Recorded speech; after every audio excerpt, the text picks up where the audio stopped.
back, but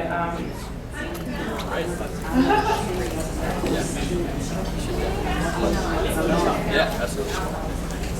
so we're going to do things a little bit differently with this session.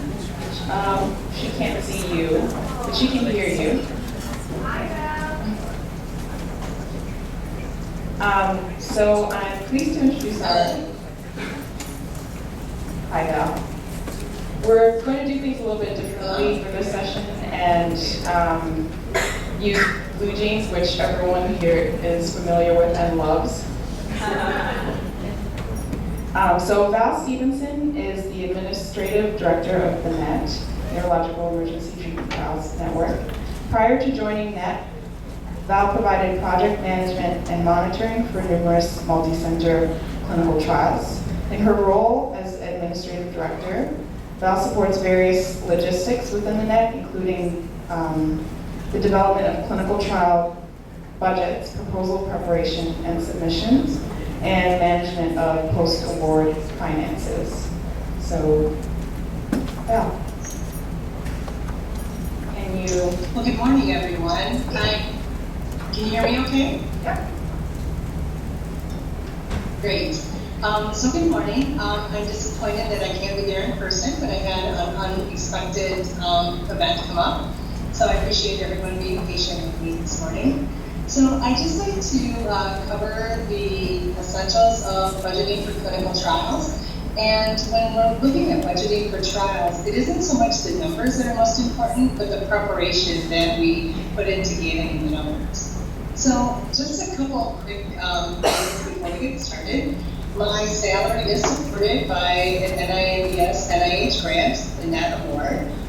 I have no commercial financial interest for any part of this presentation today, and I have no relationships or other conflicts to disclose. During my presentation, I don't have any information on unlabeled products or commercial products or anything that's not currently in use. In fact, I have no products listed in my presentation today. The content was developed by myself and does not replace any NIH policy or guidance. And we'll talk about the NIH policies and guidance at the end of the presentation. And I'm not being compensated in any way for this presentation other than my salary support, which I just shared with you. So what I'd like to cover today is just some of the essentials of budgeting. One would be understanding funding opportunities. And funding opportunities can come from different places, and they are definitely not all the same. And identifying budget considerations will determine the types of costs that we consider in budgeting, and those affect how we apply certain other considerations. And we'll talk about developing strategies for drafting a budget and preparing it for a proposal. So when we talk about budgeting, what we want to do is we want to balance what you need to effectively do the clinical trial with the amount of funds that are available. And many institutions or foundations have capitations and funding that need to be considered. So you need to see what you need to do with your study to make it an effective study with the funds that are available. And it's all a balancing act. So the first thing when we talk about budgeting is we need to really understand the funding opportunities. So in funding opportunities, when we talk about, for example, an R01, each R01 has its own unique considerations. So if you've turned in a proposal under an R01 before, that doesn't mean it's going to be exactly the same process. You might have additional requirements or restrictions on the budget. So when you really want to read your funding opportunity, and I always share with people to have someone else within your group that you may be collaborating with, or an administrator, read the funding opportunity as well. So when we look at funding opportunities, we always want to make sure that, is there a capitated amount? So they may refer to an amount in the funding opportunity, but always read through the entire opportunity, because capitated amounts, there may be total amounts, or there may be different pieces within the funding opportunity that need to be understood. When we're looking at funding opportunities, we need to understand what actually can be funded. Some announcements or opportunities, they say that they will cover the cost of administrative staff. Some funding opportunities may say they do not cover patient care costs. So you want to understand what you can fund within that research opportunity. And one thing that's very important that changes from funding opportunities is how does the amount include your what we call indirect cost, or another word for indirect cost are facilities and administrative. So in the RFA language, if it says that your cost of the trial cannot exceed a total amount, for example, of let's say $500,000, that means that you need to consider the cost of doing the study as well as any indirect costs for your institution and other institutions. So if you're looking at an amount that reads total, it actually refers to the total. Many opportunities say that the total direct costs may not exceed a certain amount. When we're talking about total direct costs, you have a little bit, you have a little bit more leeway because your facilities and administrative costs and your indirect costs aren't considered in that total. So you have a little bit more room, but you always want to read that because that is one item that changes from opportunity to opportunity. For example, an NIH proposal may say that your total direct costs may not exceed, or many DoD proposals read that you can't exceed a total amount. So again, pay attention to that because if you turn in something and you exceed that amount, they'll just take your proposal and they'll triage it or set it aside and it won't even be reviewed. Again, it gets back into the costs. Our other site indirect costs, your direct cost, you need to consider that. In addition to total cost and direct cost, then the research opportunity may read that other institutions' indirect costs can be excluded, so you need to understand that. You need to understand if there's any special terms or conditions. For example, with modular budgets, do they want a budget for a certain amount of time versus a certain total? Do they want the budget provided on special forms? Especially if you're working with foundations. Many foundations have their own unique forms that need to be completed, and if you turn something in on a form that's not with the requirement or an older version of the forms, your proposal won't be required. Another thing is to know the deadlines. For those who are working with, for example, a stroke net proposal, their deadlines are a little bit different than the deadlines for other NIH proposals. So you always want to make sure that you completely understand the deadline and meet those deadlines. Those are usually at the top, but again, you can't take things for granted. And I have to say that whenever you're reading this, start early when you're putting your budget together, because things will come up and you'll find that things change. And it's always important, to think your science always drives the budget, but again, you need to really start early. So when we get started with putting a budget, what I like to do and what other groups like to do is map out the subject interactions and interventions. That's a big piece of it because when you're putting it together, for example, like you may have a blood draw or a CAT scan and you budget for those, but then you have to think about people that may have this, come in at different times, or there may be, not every blood draw is the same.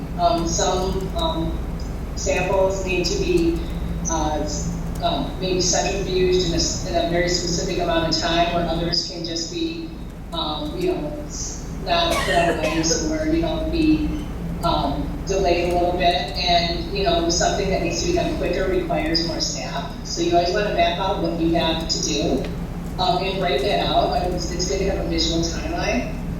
Always involve participating investigators, and I can't stress enough coordinators in the budgeting conversation, because they may have something that you may understand, but within different departments things work a little bit different, within different institutions things work a little bit differently.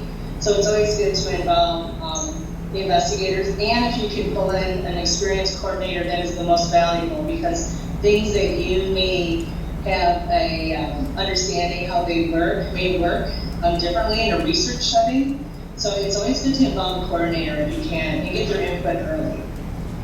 Obtain institutional expertise, and again, that's something to do early.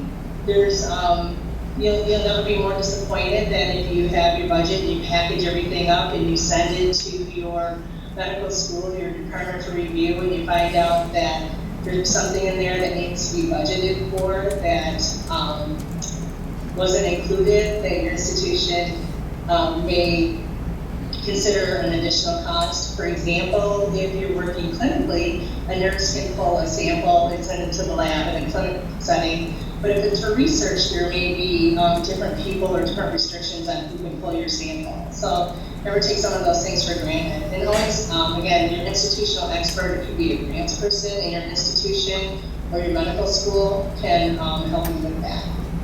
The other part of getting institutional expertise is that the proposal that you're replying to may have certain considerations or restrictions. For example, only one application from an institution may be allowed.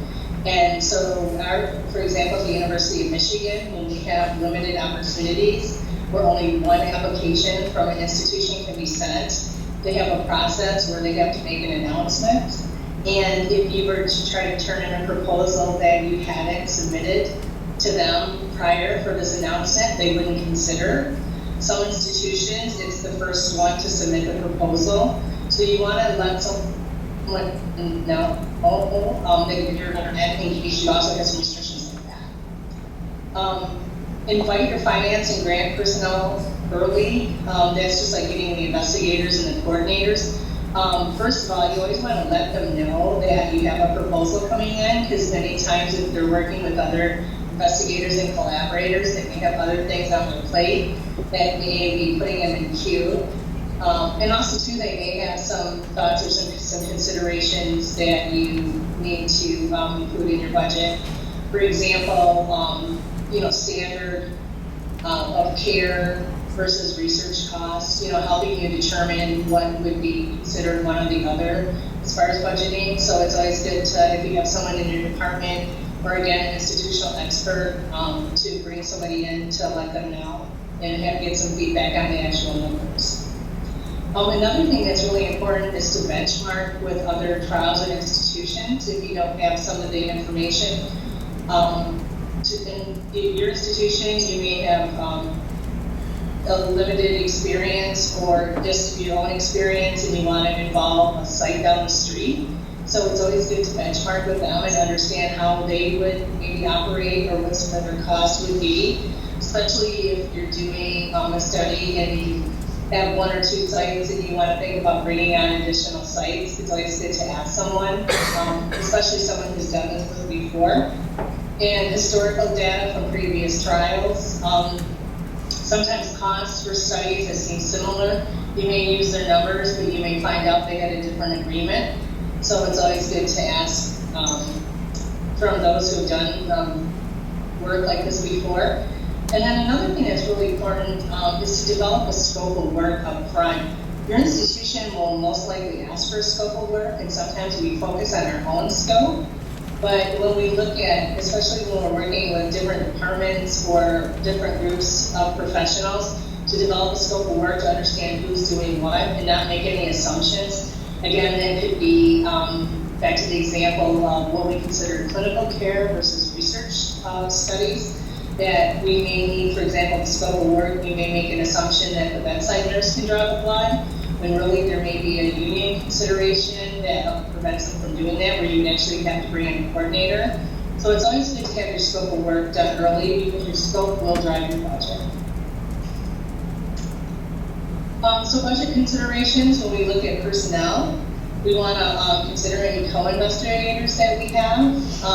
Most of the time when we're talking about co-investigators, we're talking about what we call a cost reimbursable, or we want to provide them some effort because we want to protect their time.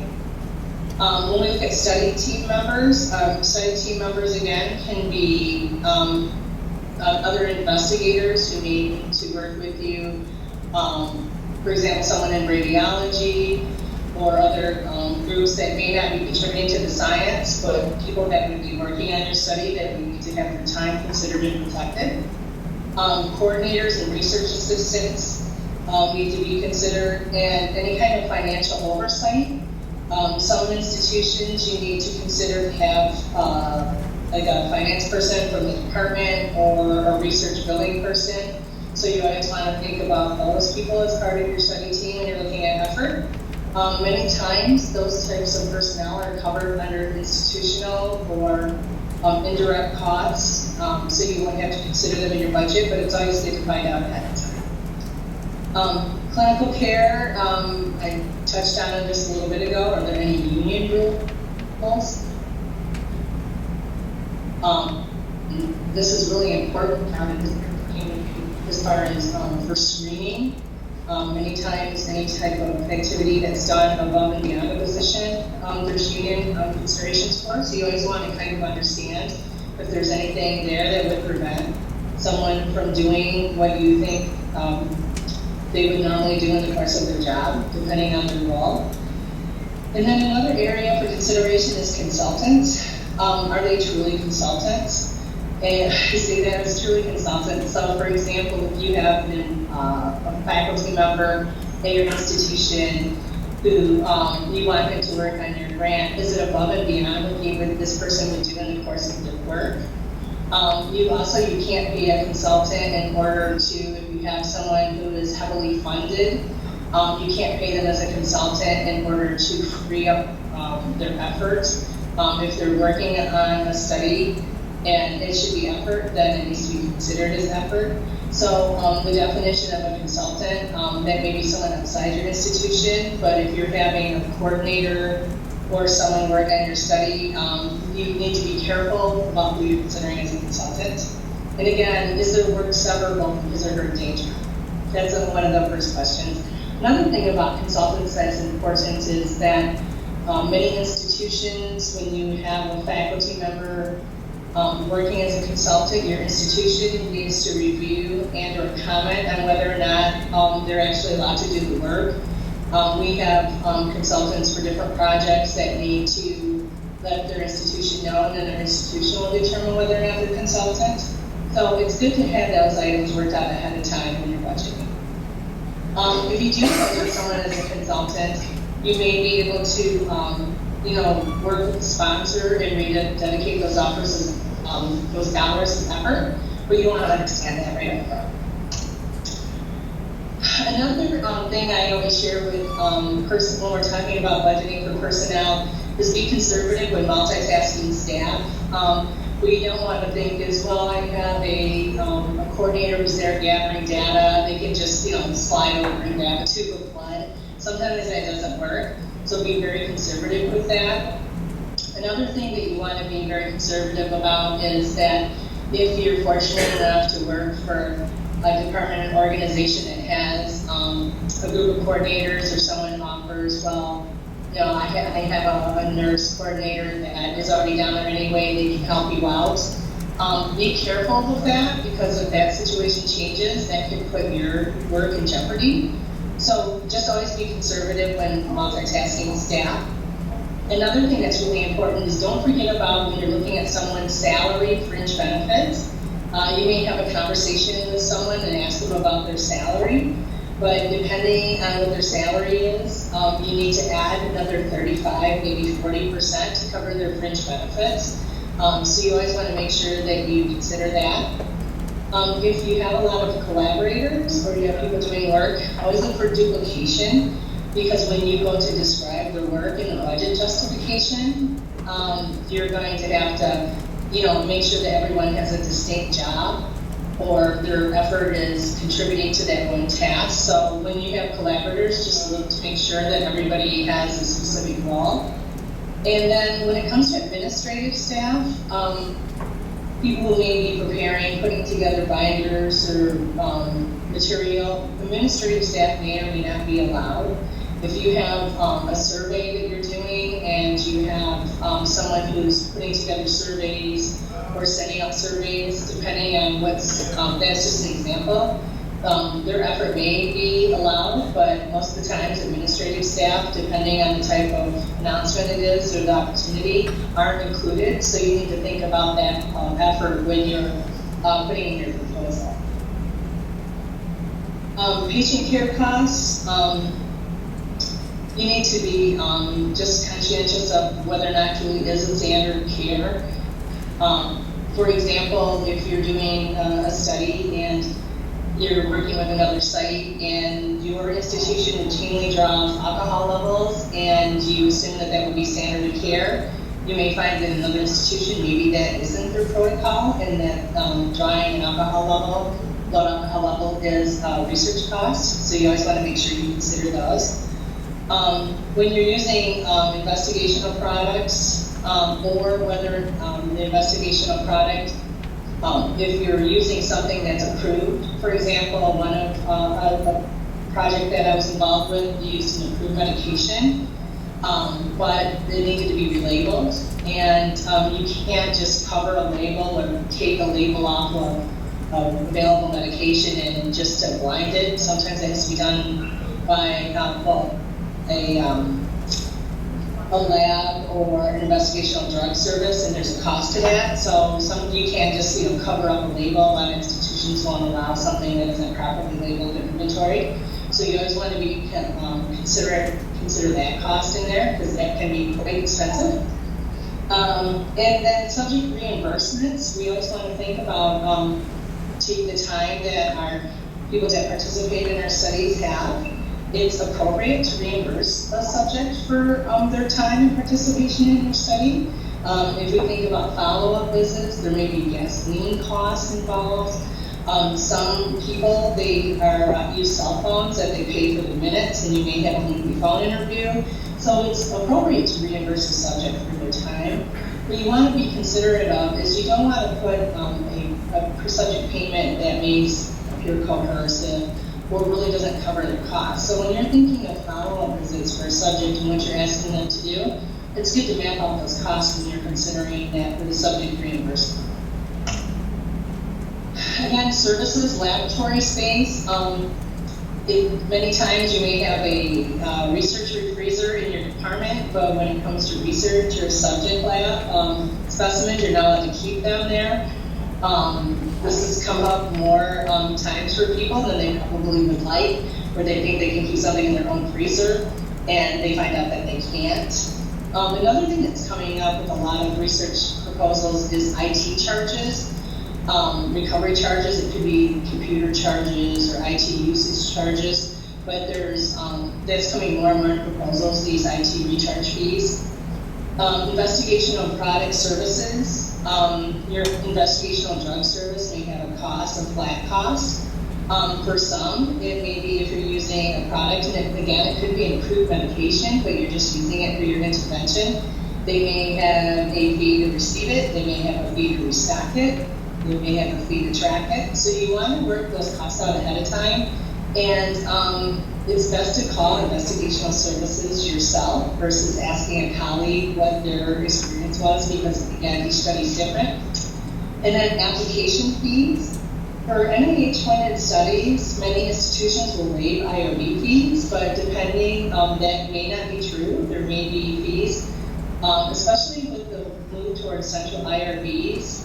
Some commercial IRBs charge for amendments, changes, or initial application fees. So you need to be considerate of that and include those in your budget.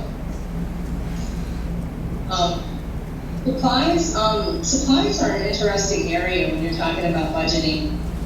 If you have a study and you need specific items such as glassware or binders for meetings that you're going to be handing out, instructional items, that might be appropriate. Supplies are usually considered things that don't cost more than $5,000. In some situations, things like mini iPads or iPods can be considered a supply. So some supplies are allowed. What are usually not allowed by any group are office supplies. For example, you can't charge a box of pens to your grant. You can't, any kind of memento or something that you would give to a colleague for enrolling in subjects aren't allowed. And when we talk about, I have gifts up there, and gifts you would think are a little bit different, but when we think about For example, giving out coffee cards or different types of things for enrollment or appreciation items. We can't include those in the grant. And many times institutions don't allow us to provide coffee cards or anything to colleagues for assisting with enrollment because they consider that incentivizing. So I put a little warning thing there. So when you are considering things that are allowed to a grant, many times again, it'll say in the funding announcement what's allowed. And when we get to the end of the presentation, there's what we call for federally funded studies, the uniform guidance, which says what things are allowed. But many foundations and organizations have a list of allowable items and a list of things that aren't allowed. Another thing that we think about is equipment, freezers and microscopes. If you don't have those available, many times it's appropriate to budget for a freezer. Again, at your institution, if you buy a freezer and they only keep samples in it, they may not be the best use of your funds that are available for you. But again, those type of things are considered equipment because of their costs. Travel is another important thing we consider when we think of things for the budget. Travel can be travel to protocol meetings or meetings with sponsors. And investigator kickoff meetings. Some of you may have participated in those before. But another thing that's important to remember is if travel may be for people as part of the study. For example, if there is a neuro exam that needs to be conducted for subjects who may be at a rehabilitation facility, or if they need to be covered for, have the exam conducted within the subject's home, you're going to probably need to reimburse your staff for those. So it's always important to consider budgeting for those. Another thing that's important for budgeting, usually it's included in the subject piece, but if your subjects are going to be traveling, you would include that in your subject piece. Budget considerations, things that maybe a little bit you would need to get some guidance on is toll calls. Usually the cost of long distance calls that you would make in between collaborators aren't covered, but if you have a toll line for remote investigator meetings, many times those are included. Meeting expenses, room rentals, audio visual, sustenance during meetings, that would be meals. Many times for those that are away, it can be covered. Food and meals are a very interesting topic for consideration. For example, for people there today that have traveled, from other states, it's appropriate that you would need your meals covered. But if you were having a lab meeting within your group, just to discuss the study or to see how things were going, you can't provide bagels or anything like that. Those type of food expenses are not allowed. So food, you can stay away from budgeting for any kind of food or meals. It's just, it's sticky. You always want to get some information about that. Again, sometimes it's appropriate, but many times food is generally not allowed. Space for exam visits, you always want to think about that. You may have an office, but it may not be appropriate to or allowed to have subjects in your office, so you may need to rent out exam space. So many times the CTSA may, if you have one in your institution, may provide you with a place to be follow the subjects, but if you don't, then you need to consider that. And then alterations and renovations, they are allowed in grants, but they're extremely rare and they need to be highly justified. But if you would need to put in a special, camera or something like that, like a sleep study, and you need to, revise something, that might be allowed, but again, those are extremely rare situations. When we look at budgeting, we always want to consider what they call facilities and administrative, also known as indirect costs. And indirect costs can change from study to study, depending on what you're doing. It could be anywhere from your institution's rate, the higher rate, to a rate that's specified by the sponsor. Some foundations only provide 8%. When they come through like that, usually your institution, if they sign off and say, turn the proposal, that means they'll accept the amount that's being provided. But F&A costs are real costs. So the F&A costs are things like they cover the cost of the heat in your office and lights, and again, pens and paper, and someone who may be answering your phone.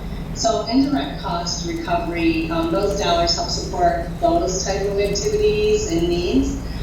So they're real costs, and they can fluctuate. And again, they're hard to assign for different projects. For example, if you have a grant, how much of your light bill would you assign to that grant if you did? So those how our F&A costs are applied once they're recovered for your institution. They also may cover the cost of things like your contracting office and your grants office. And there's many, many things they can cover, but they're real costs, and they need to be considered in your proposal. And again, that goes back into whether or not it's a total cost or you're only considering the direct costs. Indirect costs generally do not apply to patient care costs, so you normally wouldn't apply them to the cost of the CT. And they vary between institutions, awards, and sponsors. So some institutions have a rate, and it could be 70% on every dollar. So if for every dollar that you spend in your proposal, your institution may ask for 70% or 70 cents on that dollar to cover your F&A costs. At the University of Michigan, we have several rates. But our research rate, for example, for every dollar that we budget in a proposal, the university requests 55 cents for indirect costs. So again, if you have an announcement that only considers direct costs, you don't need to think about that extra 55 cents. If you're working with a proposal that they want the total costs and you're trying to keep under, then you have to consider that 55 cents that you're being asked to get. So when you're preparing a budget for a proposal, preparing a budget for the proposal, you need to determine the type of agreement. And I won't get too deep into these because that's a whole other conversation. But your institution can help you. So when you determine the type of agreement, a cost reimbursable, that's usually when we're talking about covering 5% of someone's time or 2% of someone's time. And that's important because the indirect the amount of funds that people request for the indirect costs vary depending on the type of agreement that you're using. So for example, if you have a cost reimbursable, your institution may only ask for 55 cents on the first $25,000. If you're working with a vendor agreement, like you're working with an offsite lab, then your institution may ask for the 55 cents on every single dollar you spend. So again, those are very important when you're looking at proposals where you need to consider total cost versus total direct cost. And really a lot more institutions are coming with hybrid agreements where you may have a vendor agreement where you're treating it like a subcontract. Again, you would want to work with your institution. I just listed it here, but you want to, again, sort that out with your institution and pull someone in as you're preparing a budget. Characteristics of subcontracts, I won't read through all of these here, but there's the take home is that there's 5 criteria that determine what is a true subcontract versus vendor agreement. All of them have to be true in order for it to be considered a subcontract. At the University of Michigan, we had a lot of discussion about what is a subcontract and what is a vendor agreement. But these are some of the characteristics that you would need to consider when you're looking at a subcontract.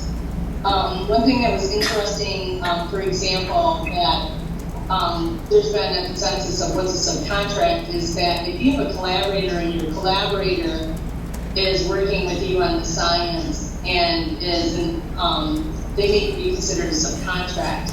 But if you have a site that you're just asking to recruit subjects for you, there's a very competent collaborator there, but their work may not be considered a subcontract because they're working with a protocol. So there's a lot of nuances with subcontracts. And again, you want to work those out with your institution as you're preparing your proposal.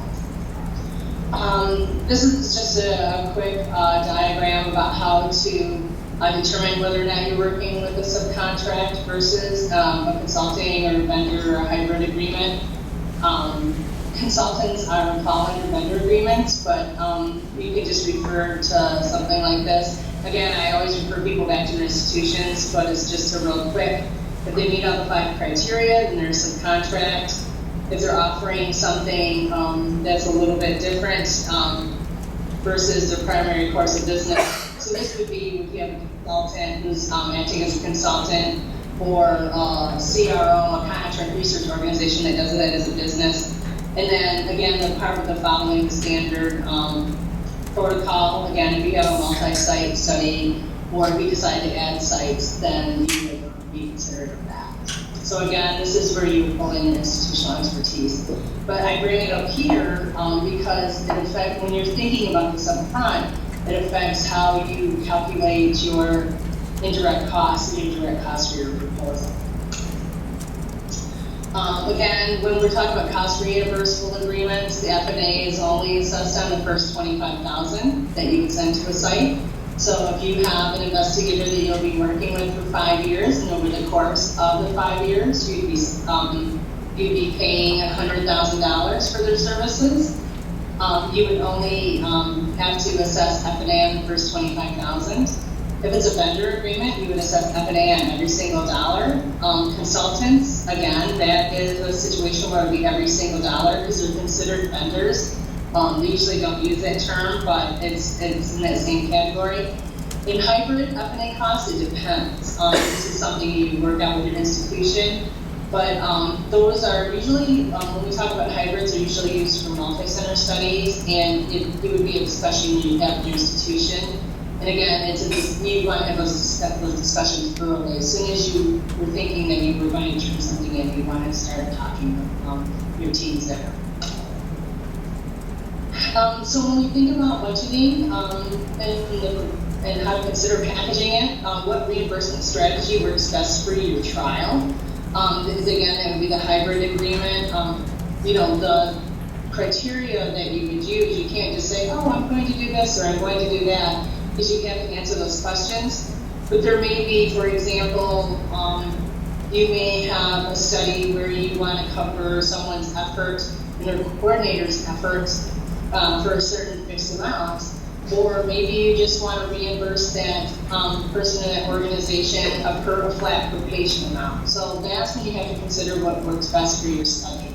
Especially when we look at enrollment, every site doesn't enroll the same, so covering the effort for everyone at the site the same way may not be the best for your trial, especially if you have higher enroller sites, because you may want the resources to go to the higher enrollers. So in that situation, a per patient strategy may work best. You want to always understand what the collaborators are doing for the trial. And again, just kind of touching on what the reimbursement strategy works for the set funds for a coordinator or lead is, when I say set funds there, would it be an effort base or would you do a percentage payment? Will your department or your medical school consider alternate forms of F&A recovery? So if you have a cap that you're trying to stay under, will your institution consider accepting a lower rate or working with you on the rate that they'll accept? Most time those rates are fixed, but if it's an important part of work, maybe your department would offset some of the costs of the F&A recovery, and you can work with your medical school with that. And another thing when you're looking at trying to work on improvement proposals, will your institution be willing to cost share? So will they commit someone? Will they say, well, as part of our commitment to your study, we will provide 50% of the coordinator to do the work for you? That gets back into what we talked about multitasking. If someone says that they can, have someone within their group work for you, it's always good to get those in writing. And when we do get those in writing, those are considered cost share. So cost share may be sharing personnel, or it may be a flat amount where your institutions should provide support where they say, we'll give you, and then they put this in writing that will give you $100,000 to towards this project. But those are the kind of things you want to get in writing.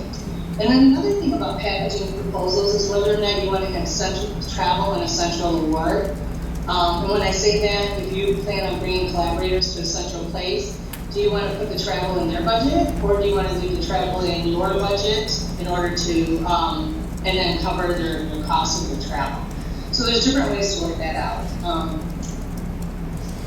So just kind of getting input, asking people who've done this type of work before, asking groups within your institution, and then making sure everybody feels comfortable sharing what they really think. I put that in there because I think more than happens, people will agree, and then maybe later on they think, oh, well, gosh, that's really not going to work for them. So you always want to make sure you have candid input, but it's good to ask, especially when you're doing that, because again, someone may have something there that you may have forgotten.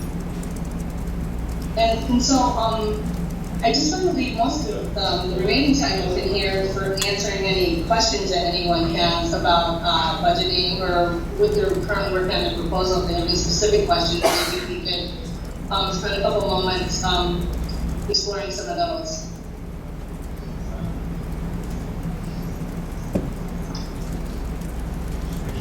Hey, thanks, Valerie.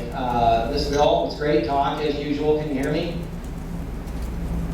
Okay. I think I can. It's a little bit of echo in the room, but I can. Okay.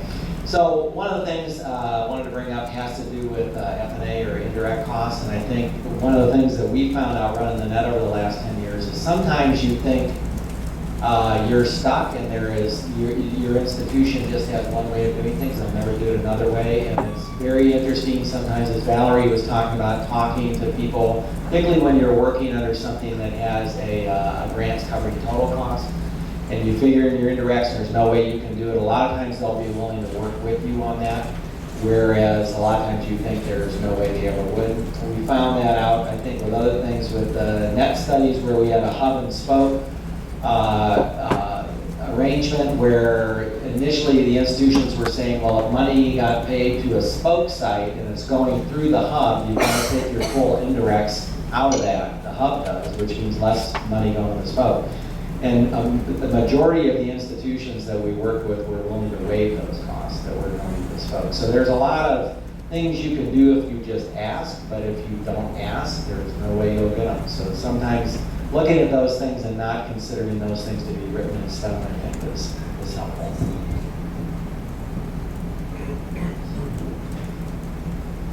And I think when Dr. Barson mentions that, when you get into those conversations, be ready to answer the question of why should we want to do that, and why do you want to do that? I think that's one of the things that we were able to articulate, but that's not a question that we want to try to answer on the fly. Would you agree, Dr. Barson? So following up on that, another thing that will be, I think, particularly relevant for someone like you, depending on where you go seeking funding for your proposals, is the indirect rate that your institution negotiated with the NIH. But if you work with some foundations or other groups, sometimes they have a set amount that they will pay and won't pay your institutional rate. So if you're in that situation, you need to make sure that you're having direct conversations early in the process to make sure everyone is agreed to that lower indirect rate, because that has been implications at your university. So that's something, if you think you're going to a foundation or someone, you should find out what they will pay in the indirect and how that compares to your institutional. Yeah, thank you for, again, reinforcing that, because reading the funding announcement and letting someone know early that you plan to submit is really important, because you don't want to put a bunch of work in there and find out that it's not something your institution will support.